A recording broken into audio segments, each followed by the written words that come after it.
Here is another subscriber special. In fact, it's the same subscriber that brought us the bull bat that was an absolute bomb.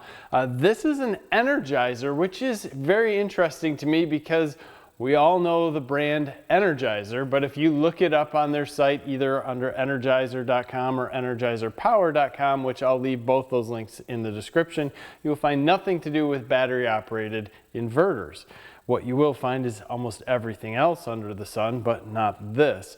So if you keep looking, and I'll leave another link down there, this is made by ITT. So it's another company that's going to license the brand and make this product. Now, they don't even have this product on their website at this point in time, but they do make a lot of other toys that you'll be pretty familiar with, which is kind of interesting. So we're gonna go through this guy top to bottom. Stick with us.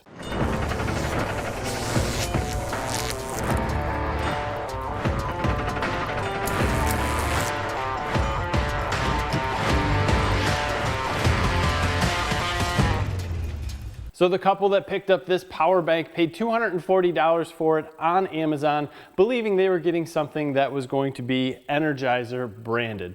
And while it's just a secondhand company making it, and we're not really sure if they're licensing the name or how that's going, but either way, it still has some decent features in good quality. 300 watts as far as output max, 320 watt-hour battery that is lithium iron phosphate. So that is awesome. If you follow the channel before, we've gone over some much larger units that use that same lithium iron phosphate battery, and it gives you a ton of charges. And while the energy capacity inside the battery for its size isn't as good as lithium ion, it really holds and degrades very slowly. So you could charge this thing from here every day out 10 years and you'd still have something that's going to have 80% of its battery pack left. That's awesome.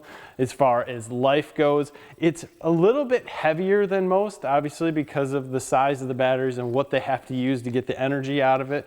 But with that said, it's not too big. You do have two outlets on this side along with a 12-volt plug, and then you have multiple USB-Cs as far as inputs and outputs, and then you have USB-As that are 3 amps, and that's just really awesome for what you're going to use this for, because it's going to be used at 250 watts probably or less consistently, because you're going to want this to last any amount of time. And at about 250 watts of output, it's going to last you about 1 hour because it's going to run at about an 80% efficiency. So let's get to testing this thing, see what it'll do. So we have our multimeter hooked up here. We've got a DeWalt 6 amp charger hooked up, and we'll hook up another Bosch charger here in a minute to really amp things up. Basically, we have it plugged into power at this point, and if we wanted to turn the DC on, we would just push that button. Or if we want to turn the AC on, we'll push here. Let's watch what happens to our volts. Seen 120 for a second, but we settled at 114.6. Let's look at hertz. 59.89, which that's the lowest I've seen out of any of these on hertz. Usually they are 60 hertz exactly across the board. So it seems like these smaller inverters like to run at the 114 volt stage, which is going to be fine for most computers or anything really small that you're going to run on this. Maybe a CPAP. I don't think you're going to see any issue at 114 compared to 120. This isn't going to be meant for something that is a very large appliance, because 300 watts is 300 watts, right? So we're running 150 watts out according to this guy here, and it's not telling us how long it's going to run. Maybe if we unplug it here, it's telling us we will get 1 hour at 60% battery at 133 watts output. So that's interesting to me. We're going to have to unplug our multimeter here. We'll plug in the Bosch.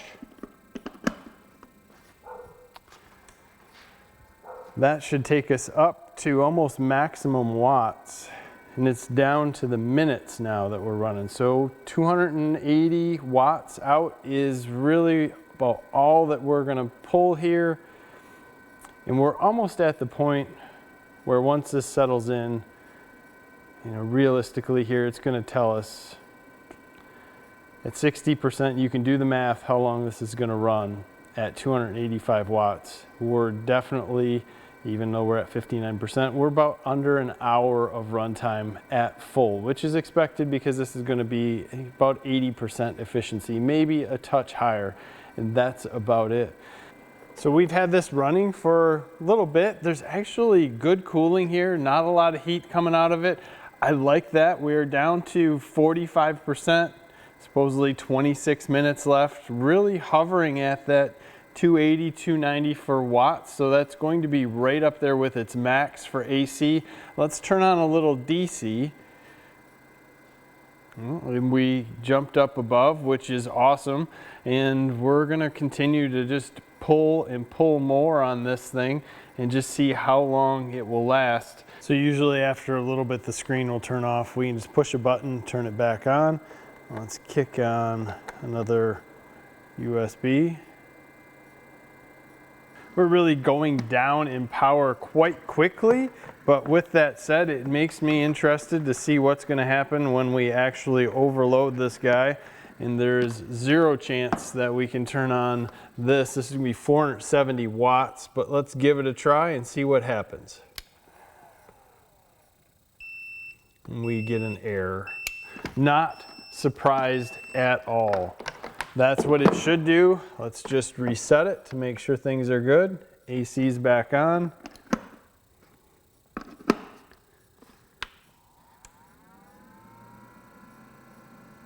We're up and going again. If there's one thing here I really don't like, and that is simply the fact if I plug this in for an input, it erases the amount of time that it says is left. It would be nice if it would calculate my input watts, the output watts, to still give me a time left as far as how long it's going to run at the current rate. But it's very impressive running where it is, and we're running just about at max output for the AC. By adding in, just turning on the DC, we're 320 some watts, and it's bouncing around a little bit because our batteries are getting charged, but that's awesome. So to me, if you combine the fact that you have a lithium iron phosphate battery, you have a unit that doesn't get overly hot while you're able to plug it in and run it at just about its max, and it didn't seem to have any issues keeping that up for a longer period of time, and then add in some USB stuff and turn on the DC inverter, and you're over the max watts and it's holding it just fine, still without getting warm. I can't complain there, and this is small. That's the biggest downside to most people, but for camping or something, you could run a fan off this in a tent for multiple hours. You could do a lot of little things here. No coffee maker, nothing again with heat, but it will work to charge your phones, run your computers or laptops anyway, and just really get you through when you might need a little bit of power. And the fact that it'll take 2,000 plus charges and last for a very long time is a great positive.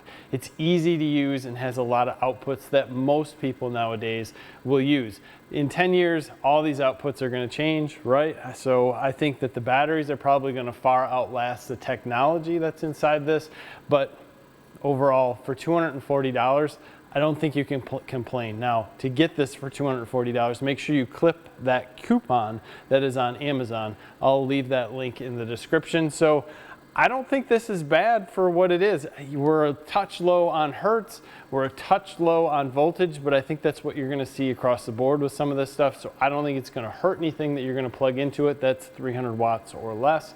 As always, we appreciate your time. Give us a like on this video, subscribe to the channel. Have a great day.